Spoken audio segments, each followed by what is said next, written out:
Je suis mort. Le couteau s'enfonce dans mon abdomen comme une caresse traîtresse, et le sang chaud jaillit, poisseux, sur le parquet ciré de mon appartement parisien. Les yeux de Claire, ma femme, brillent d'une joie perverse tandis qu'elle essuie la lame sur ma chemise, murmurant « C'était trop facile, Étienne. Trop facile. » Et soudain, l'obscurité m'engloutit, un vide absolu où résonnent encore les rires étouffés de mon meilleur ami, Laurent, qui fouille déjà mes tiroirs pour s'emparer de l'héritage que je n'ai même pas eu le temps de léguer. Mais la mort n'est pas une fin. Elle est un retour brutal, un sursaut cardiaque dans le corps d'un homme que je reconnais à peine, moi, 3 mois plus tôt, dans la peau d'Étienne Moreau, architecte de 42 ans, assis à la terrasse d'un café sur les Champs-Élysées, sirotant un espresso amer sous un ciel de plomb. Le choc me frappe comme une gifle, je vis à nouveau. Mon cœur bat la chamade, mes mains tremblent sur la tasse, et les souvenirs de ma mort, cette trahison viscérale se superposent à la réalité comme un film d'horreur en surimpression. Je sais ce qui m'attend, la chute, la ruine, le couteau. Et cette fois, je ne serai pas la victime. Paris, cette ville des lumières qui cache tant d'ombre, sera le théâtre de ma vengeance. Claire, avec ses lèvres pulpeuses et son sourire de vipère, Laurent, mon frère d'armes devenu Judas pour une poignée d'euros et un secret que j'ignorais porter en moi. Ils paieront. Chaque larme, chaque mensonge, chaque coup de poignard invisible que j'ai subi dans ma vie précédente. Mais en revenant, ai-je vraiment changé, ou suis-je condamné à répéter les mêmes erreurs? Le doute me ronge déjà, comme un poison lent. Je paie l'addition d'une main ferme, mais mon esprit tourbillonne. 3 mois. C'est tout ce que j'ai pour inverser le cours du destin. Mon appartement rue de Rivoli, ce sanctuaire bourgeois que j'ai bâti pierre par pierre avec mes projets d'architecture haussmannienne modernisée, est encore intact. Pas de dettes occultes, pas de maîtresse cachée ou du moins, pas encore. Dans ma vie précédente, c'est là que tout a basculé. Claire m'avait convaincu d'investir dans une start-up bidon, pilotée par Laurent, qui s'est avérée être une arnaque pyramidale. J'ai tout perdu. Ma réputation, mon cabinet, ma santé mentale. Et pour couronner le tout, ils m'ont accusé de fraude, me laissant pour mort financièrement avant de m'achever littéralement. Mais il y a plus. Un secret enfoui, que j'ai découvert dans mes derniers instants, un dossier caché dans mon coffre-fort, des documents falsifiés prouvant que Laurent avait saboté un de mes chantiers majeurs il y a 5 ans, causant la mort d'un ouvrier. J'avais couvert pour lui, par loyauté, par amitié. Cette faute, ce péché originel, m'a enchaîné à eux. Et Claire? Elle savait tout. Elle a même participé, falsifiant des signatures pour détourner des fonds. Leur union n'était pas seulement adultère, c'était un complot ourdi depuis des années. Je rentre chez moi en métro, évitant les regards curieux. Le wagon brinque-balle, et je revois les flashs, nos dîners en tête-à-tête, les rires partagés au Louvre, les nuits où Claire murmurait des promesses d'amour éternel. Tout était faux. Une toile d'araignée tissée patiemment. À la station Châtelet, je descends, l'air automnal me fouettant le visage. Paris pulse autour de moi au klaxon, touriste, odeur de baguettes fraîches mais je suis un fantôme en marche. Arrivé rue de Rivoli, je pousse la porte de l'immeuble haussmannien, mon cœur serré par l'anticipation. L'ascenseur grince, et je monte au 5e étage. La clé tourne dans la serrure avec un clic familier. À l'intérieur, tout est tel que je m'en souviens, le salon aux murs crème, les esquisses d'architecture punaisées au mur, la photo de nous 3 au clair, Laurent et moi sur la cheminée, prise lors d'un week-end à Deauville. Je la fracasse d'un geste rageur, le verre se brisant en éclats qui scintillent comme des larmes gelées. Assis à mon bureau, j'ouvre l'ordinateur. Mot de passe, notre anniversaire de mariage. Pathétique. Les fichiers sont là, intacts. Je transfère tout sur une clé USB au plan, compte, maille compromettant.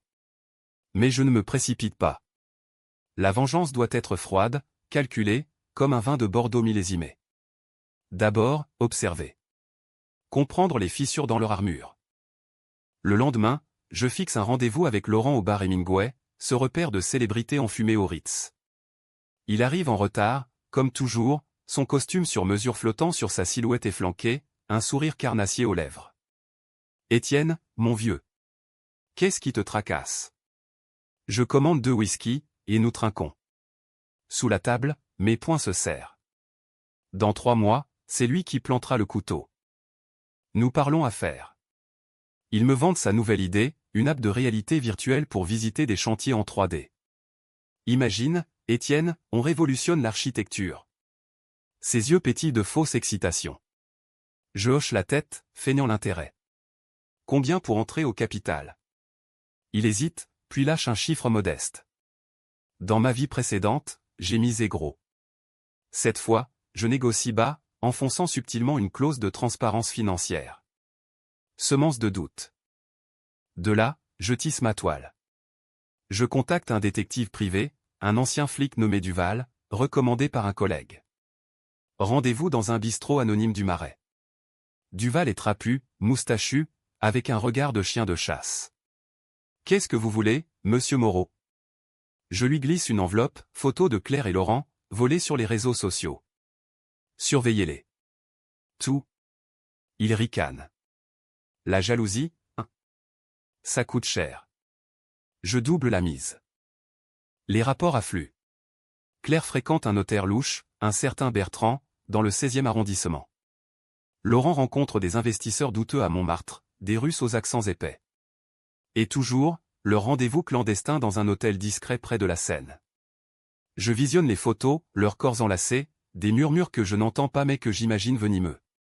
La rage monte, un feu liquide dans mes veines. Pourtant, une décision me hante. Dois-je confronter Claire maintenant? Lui avouer que je sais, la briser d'un mot? Non. Pas encore. La vengeance doit être un opéra, avec un crescendo dévastateur. Au lieu de cela, je joue le mari aimant. Dîner aux chandelles autour d'argent. Elle arrive en robe rouge, ses cheveux cascadant comme du vin coulant. Tu es si distant ces jours-ci, chérie. Je lui prends la main, embrasse ses doigts. Juste le travail. Mais toi. Tu es ma lumière. Elle rougit, ou fait semblant. Sous la table, je grave mentalement chaque mensonge. Les semaines passent en un tourbillon. Je renforce mes finances, vends des actions, diversifie les investissements. Duval m'apporte un dossier brûlant, Claire a un compte offshore aux Bahamas, alimenté par des virements de Laurent. Le secret de l'ouvrier mort refait surface, un mail effacé mais récupéré par un hacker que j'ai engagé. Laurent l'avait poussé du haut d'un échafaudage pour couvrir une erreur de calcul. J'avais signé le rapport d'accident, par culpabilité, pensant que c'était un suicide. Aveugle. La tension monte. Une nuit, je rêve de ma mort, le couteau, le sang, le rire. Je me réveille en sueur, le cœur cognant.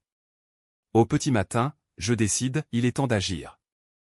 J'invite Laurent à un chantier en banlieue, à Saint-Denis, un projet de rénovation que je pilote. Là, sous le soleil pâle, entouré d'ouvriers casqués, je lâche la bombe. Tu te souviens de l'accident sur le chantier de Belleville? L'ouvrier, Duval ou pas mon détective, l'autre. Son visage blêmit. Qu'est-ce que? Je sors les documents. J'ai tout. Tes calculs falsifiés. Le rapport que j'ai signé pour te couvrir. Il bafouille, su. Étienne, c'était un accident. Il était ivre. Mensonge. Je le plaque contre un mur de briques, ma voix un sifflement, tu m'as trahi pour ça? Pour de l'argent sale? Les ouvriers s'éloignent, mal à l'aise. Il implore, ne dis rien. On peut arranger ça. Claire et moi. On t'aime. Le nom de Claire sur ses lèvres me glace. Twist dans ma chair. Je le relâche, feignant le doute. Peut-être. Mais si tu me doubles encore. La menace plane, un nuage toxique. De retour à Paris, je confronte Claire. Pas avec violence, mais avec subtilité française, un thé à la menthe dans notre salon, la lumière filtrant à travers les rideaux de dentelle. J'ai vu les virements, ma chérie. Les Bahamas. C'est pour nous, n'est-ce pas? Elle pâlit, ses ongles s'enfonçant dans sa paume. Étienne, tu fouilles mes affaires? C'est de la paranoïa. Je ris, un rire amer comme du Marc. Ou de l'intuition. Laurent est impliqué, hein. Le silence s'étire, épais comme la brume sur la Seine. Puis elle craque, larmes aux yeux, c'était pour nous sauver. Tes dettes, tes échecs. Mensonge en cascade. Je la serre contre moi, murmurant, je te pardonne. Mais jure-moi la vérité. Elle jure, sur notre amour. Faux. Cette nuit-là, je l'embrasse avec une passion feinte, mais mon esprit cartographie déjà la chute. Le plan se précise.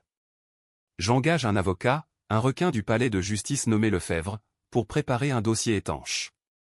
Accusation de fraude, complicité de meurtre involontaire. Mais je veux plus, leur ruine morale.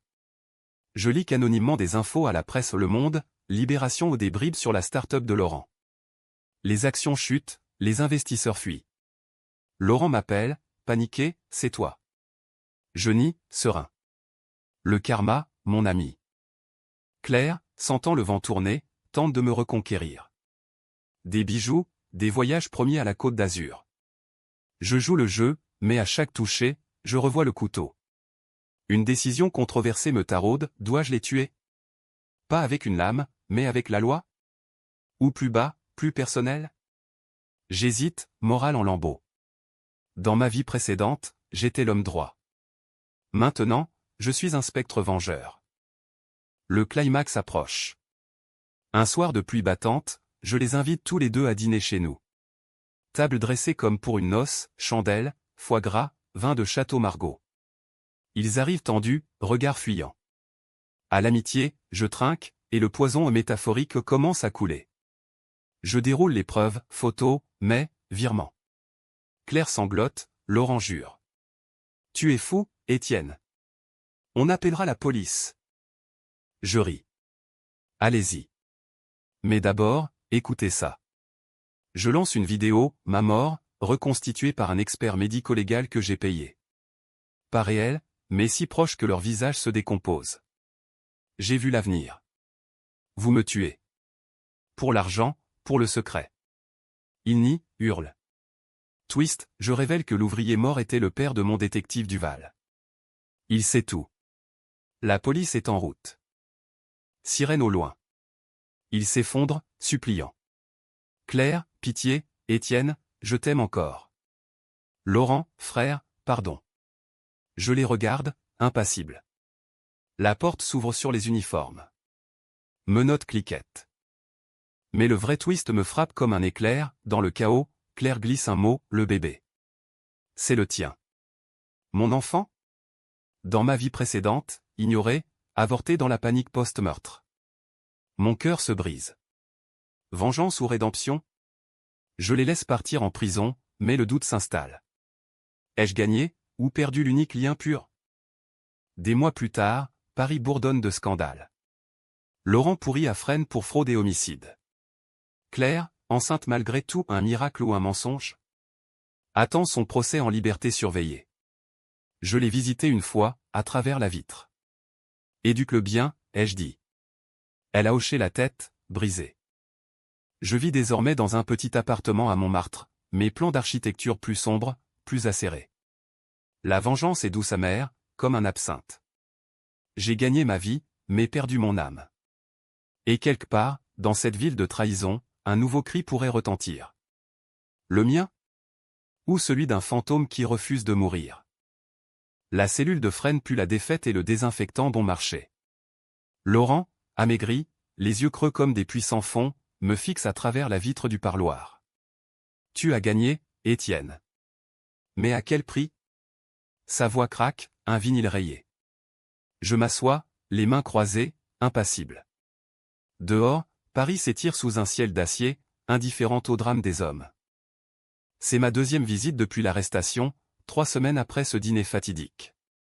La presse a titré en majuscule, trahison au sommet, un déo infernal démasqué par un mari vengeur. Les ragots fusent dans les bistrots du quartier, les anciens clients de mon cabinet me saluent avec une pointe de crainte. J'ai fermé l'agence, revendu les meubles haussmanniens. Trop de souvenirs empoisonnés. Maintenant, je vis de pige freelance, esquissant des tours fantômes pour des promoteurs anonymes. Le prix, je répète, un sourire froid aux lèvres. Le tien est plus élevé, non? Perpétuité pour homicide, plus 20 ans pour fraude. Éclair. Il tressaille à son nom. Elle porte ton enfant, Laurent?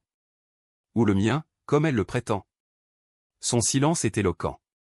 Dans ma vie précédente, elle avait avorté en secret, terrifiée par le scandale. Cette fois, le bébé est son atout, une carte jouée pour attendrir le juge. Il se penche, voix basse, écoute-moi, Étienne. Il y a plus. Le secret. Ce n'était pas seulement l'ouvrier. C'était ton père. Le monde vacille. Mon père, mort dans un accident de voiture il y a 10 ans, officiellement ivre au volant. Laurent avoue, il avait découvert mes magouilles sur le premier chantier. J'ai trafiqué les freins. Claire était complice ou elle l'a drogué ce soir-là. Pour nous protéger. Pour notre futur. Le choc me traverse comme un courant électrique. Mon père, cet homme bourru aux mains calleuses, architecte comme moi, gisant sur l'asphalte mouillé de la N7. J'avais pleuré sa perte, mais jamais soupçonné. La trahison s'enracine plus profond, un arbre vénéneux dont les racines pourrissent mon passé entier. Pourquoi me le dire maintenant, je murmure, la gorge nouée. Il hausse les épaules, brisé, pour que tu souffres aussi. Ou pour que tu nous sauves. Contacte l'avocat.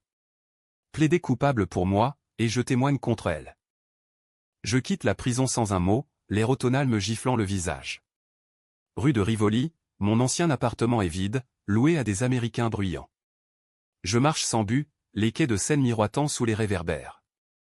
Le bébé. Si c'est le mien, comment puis-je le laisser à Claire? Une décision controversée me hante, la manipuler, la forcer à l'abandonner, ou pire, l'élever moi-même dans l'ombre de la haine. Non. Je ne deviendrai pas monstre. Pas complètement. Duval, le détective, m'attend dans un café du Latin Quartier, une cigarette au bec malgré l'interdiction. Monsieur Moreau, vous avez l'air d'un revenant. Ironie cruelle. Il glisse un dossier, rapport sur Bertrand, le notaire. Ce salaud blanchit pour la mafia corse. Claire est dedans jusqu'au cou au testament falsifié, dont le vôtre. Dans l'autre vie, il vous déshéritait post-mortem. Je serre les dents. Le testament que j'ai vu en mourant, tout à Laurent, Claire bénéficiaire indirecte. Et le bébé? Test ADN? Duval hoche la tête. Possible, mais discret. 5 000 €. Je paie cash. Attente de 2 jours, un supplice. Le résultat arrive par mail crypté, 99,9% mien. Le monde bascule à nouveau. Claire, enceinte de 8 mois maintenant, porte mon héritier. Notre vengeance ou paternité? Le dilemme me ronge, nuit blanche hantée par des visions, un berceau vide, ou des menottes sur des menottes d'enfants. Je la contacte.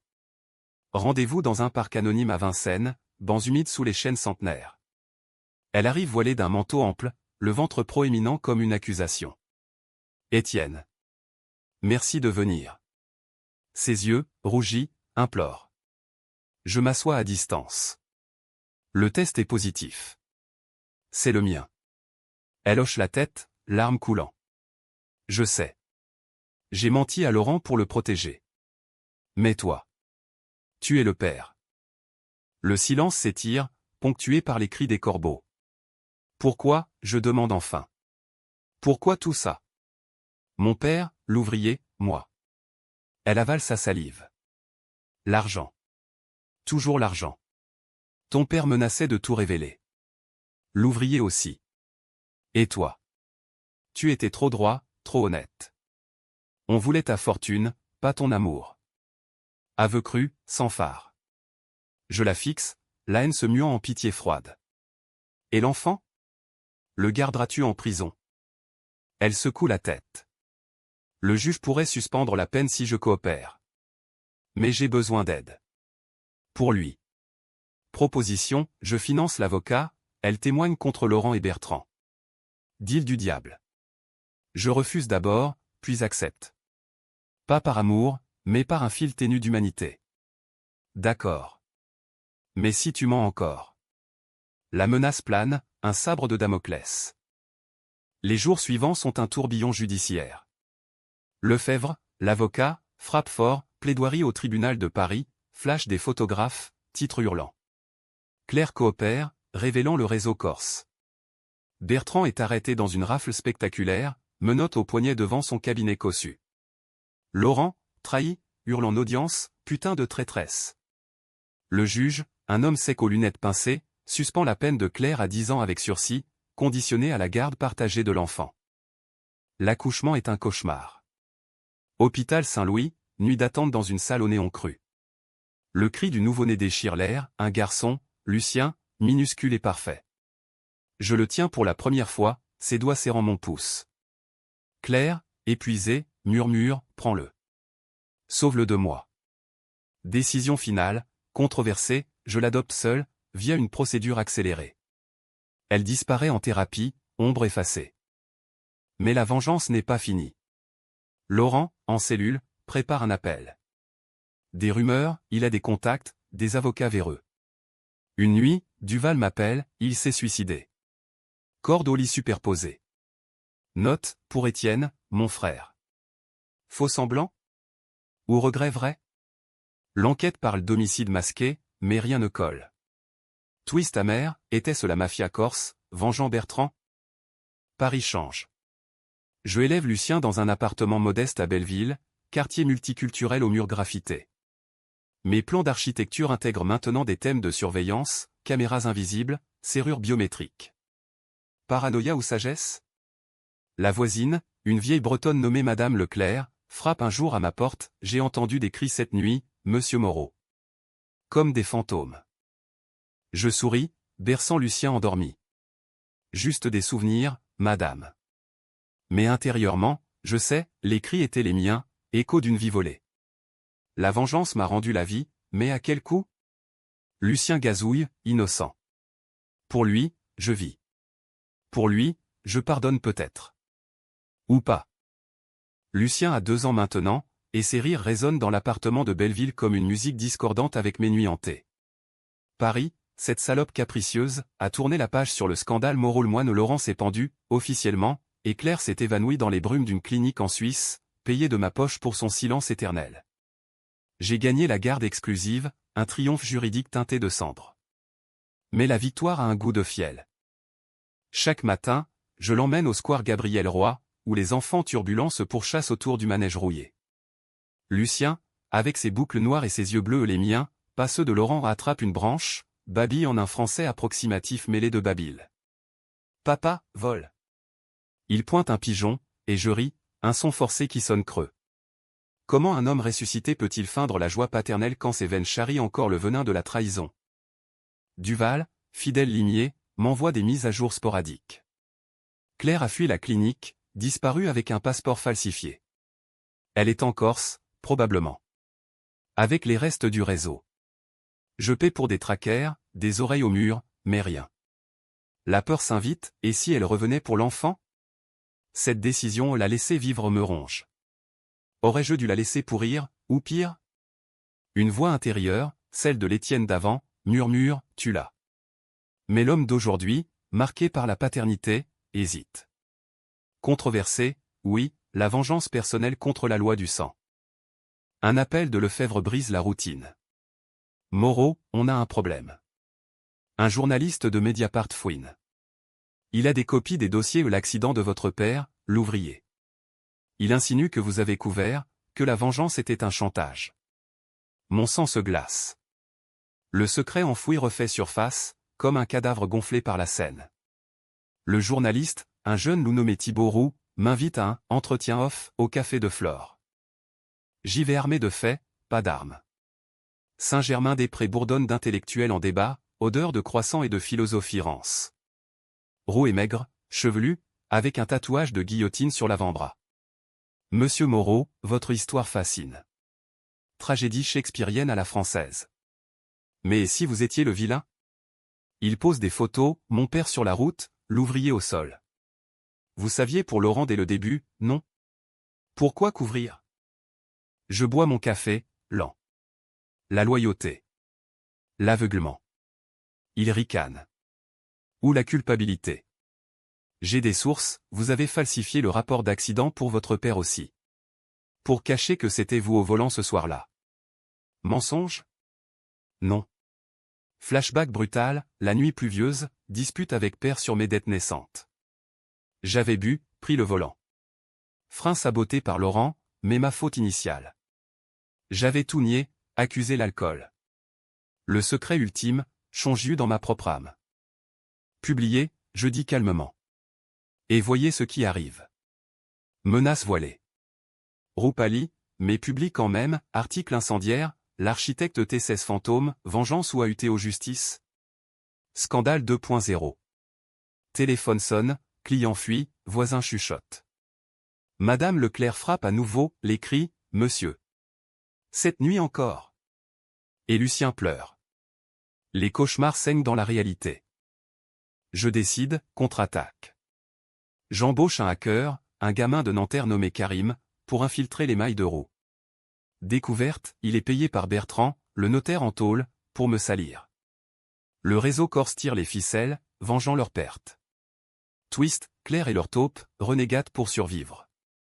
Elle veut Lucien, pour un héritage fictif qu'elle a fabriqué ou un testament posthume falsifié me léguant tout à elle. La tension monte, opéra wagnérien. Je renforce la sécurité, caméra dans l'appartement, alarme reliée à Duval. Nuit blanche a veillé Lucien, son souffle régulier mon seul ancrage. Une lettre arrive, anonyme, rend l'enfant, ou joint ton père. Enveloppe parfumée à la lavande corse. Peur viscérale. Au fait, je vole en Corse, faux passeport, billet le coste Ajaccio, vent salé et ruelle tortueuse. Duval m'a tracé clair, villa isolée près de Bonifacio, falaise plongeant dans la mer turquoise. Je loue une Fiat, grimpe les routes sinueuses. Cœur battant, souvenir de ma mort superposée, le couteau, maintenant une falaise potentielle. La villa est blanche, volet clos. Je m'approche, ombre dans la nuit méditerranéenne. Voix à l'intérieur, claire, riant avec un accent corse rugueux. Il paiera. L'enfant est la clé. Je force la porte, silencieux comme un chat. Elle est là, plus amaigrie, cheveux teints en blond. Étienne ? Cri étouffé. Je la plaque au sol, genou sur sa poitrine. Où est-il ? Le testament ? Elle allait, c'est pour nous. Pour recommencer. Bertrand m'a promis. Aveu en cascade, elle a tué mon père pour couvrir ma faute au volant, par amour tordu. Tu étais saoul, chérie. J'ai drogué son verre pour qu'il dorme, mais Laurent. Le duo infernal, encore. Lutte physique, elle griffe, je frappe. Décision controversée, la corde autour du cou, ou la police ? Sirène au loin où j'ai alerté les gendarmes via Duval. Elle implore, laisse-moi partir. Pour Lucien. Je lâche, haine cédant à la pitié. Menottes cliquette à nouveau. Bertrand s'effondre, réseau démantelé. Retour à Paris, Lucien dans mes bras à l'aéroport. Papa. Il rit. Mais les cris persistent dans ma tête. Roux publie un rétractation, forcé par les preuves. Scandale s'apaise. Pourtant, un nouveau hook, une lettre de Claire en prison, le secret final, ta mort n'était pas la première. Tu es déjà mort une fois, enfant. Un accident que j'ai couvert. Illusion ? Ou vérité d'une vie multiple ? La vengeance boucle, mais le doute éternel. Les murs de Belleville suintent l'humidité novembre, et Lucien, 4 ans maintenant, dessine des maisons tordues sur les nappes en papier du bistrot du coin. Papa, pourquoi nos maisons ont des fantômes ? Sa question innocente me transperce comme une épine. Je caresse sa tête, éludant, parce que les fantômes aident à construire, fiston. Mensonge pieux. Les miens père, ouvrier, Laurent, Claire hante chaque croquis que je trace pour survivre. Le réseau corse est brisé, Bertrand pourri à Fleury-Mérogis, Claire extradée et jugée pour complicité d'homicide. Peine, 15 ans ferme. Elle a plaidé, révélez-le, secret final, en audience, un accident d'enfance où j'aurais tué un frère jumeau imaginaire dans un jeu, couvert par les parents. Psychose, dit le psy. Ou manipulation ? Le juge hausse les épaules, la presse s'en délecte comme d'un polar raté. Moi, je doute, suis-je vraiment ressuscité, ou fou depuis toujours ? Duval, usé, propose retraite, laissez tomber, Moreau. Vous avez gagné. Mais la victoire est un mirage. Nuit, les cris reviennent, pas les miens, mais ceux de l'ouvrier, de mon père. Et si ma vengeance n'était qu'un cycle ? Lucien grandit, curieux, posant des questions sur « Maman la méchante ». Je brode des contes édulcorés, mais la vérité suinte. Nouveau twist, une visiteuse anonyme frappe à la porte. Une femme d'une quarantaine d'années, élégante, foulard Hermès, yeux verts perçants. Je suis Isabelle, sœur de Thibaut Roux. Il s'est suicidé après votre rencontre. Accusation dans l'air. Roux, le journaliste, pendu dans son studio du 11e, note « La vérité tue ». Coïncidence ? Où ma menace a germé? Culpabilité m'assaille.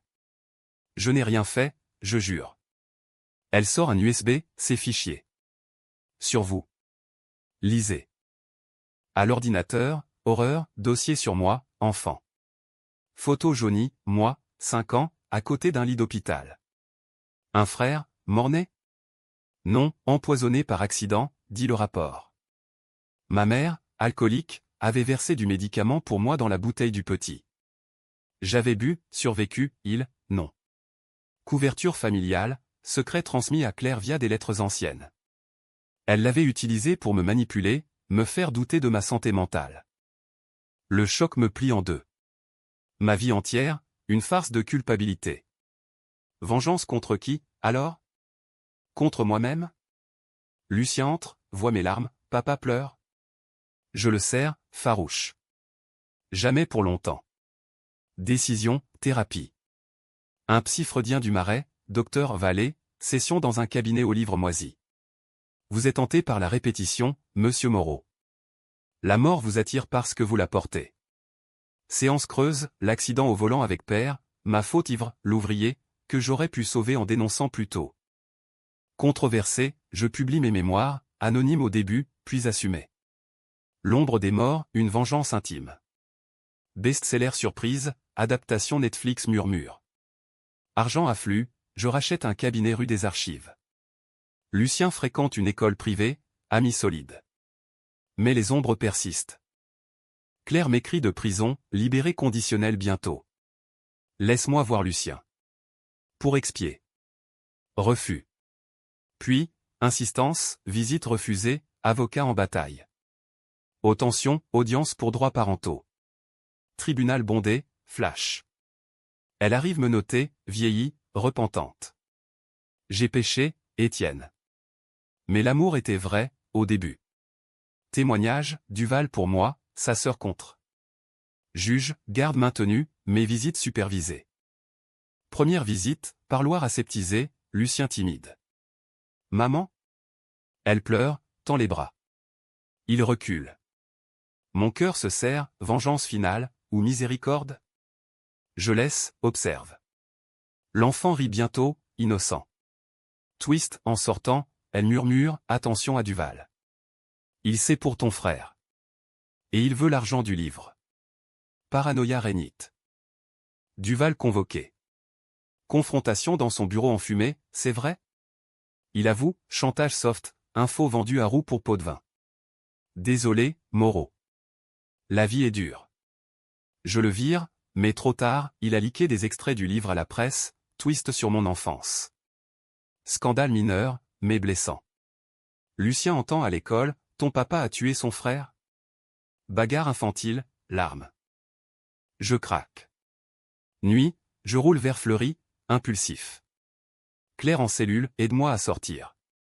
Je sais où est l'argent corse caché. Pour Lucien. Tentation. Deal, je paie caution, elle fuit. Non. Je pars, mais le doute sème. Climax personnel, rêve lucide, je meurs à nouveau, couteau de Claire. Réveil en sueur, Lucien criant. Je le calme, décide, fin de cycle. Donation, moitié des royalties à une fondation pour victimes d'accidents du travail. Rédemption? Mais un appel, Isabelle Rowe. Thibaut n'était pas seul. Bertrand l'a payé pour vous harceler, même de tôle. Il s'évade ce soir. Alerte rouge. L'évasion de Bertrand est un chaos cinématographique, hélico nocturne sur le toit de Fleury-Mérogis, gardiens assommés, sirènes hurlantes dans la nuit francilienne. Les JT matinaux titrent, le notaire fantôme, vengeance corse sur Paris. Moi, au centre, cible invisible. Duval, repentant, m'appelle, cachez-vous. Il vient pour l'argent et pour vous. Trop tard. Lucien à l'école, moi au cabinet, porte claquée par le vent. Paris se referme comme une tenaille. Je récupère l'enfant, bagage hâtif, direction un safe house à la campagne, près de Fontainebleau. Forêt dense, chalet loué sous faux nom. Lucien joue au soldat avec des branches, inconscient du danger. Papa, on chasse les méchants? Ironie enfantine. Je hoche, fusil de chasse chargé au legs de mon père, jamais utilisé. Nuit d'insomnie, radio crachotant, Bertrand traqué, mais rusé, contact mafieux. Claire, en tôle, interrogé, il me tuera aussi. Protéger Étienne. Pour la première fois, je crois à son repentir. Appel à Lefebvre, renforcement sécurité. Mais le twist final frappe, un SMS anonyme, de Claire. Regarde la caméra de chez toi. Via app, image de mon ancien appartement, Bertrand, masqué, fouillant tiroir. Il trouve le coffre, extrait. Rien. Non, un faux dossier que j'y ai laissé, piège avec traceur GPS. Duval suit, il file vers Belleville. Panique. J'appelle la police, mais délai. Seul, je roule de nuit, phare balayant l'autoroute A6. Lucien endormi à l'arrière.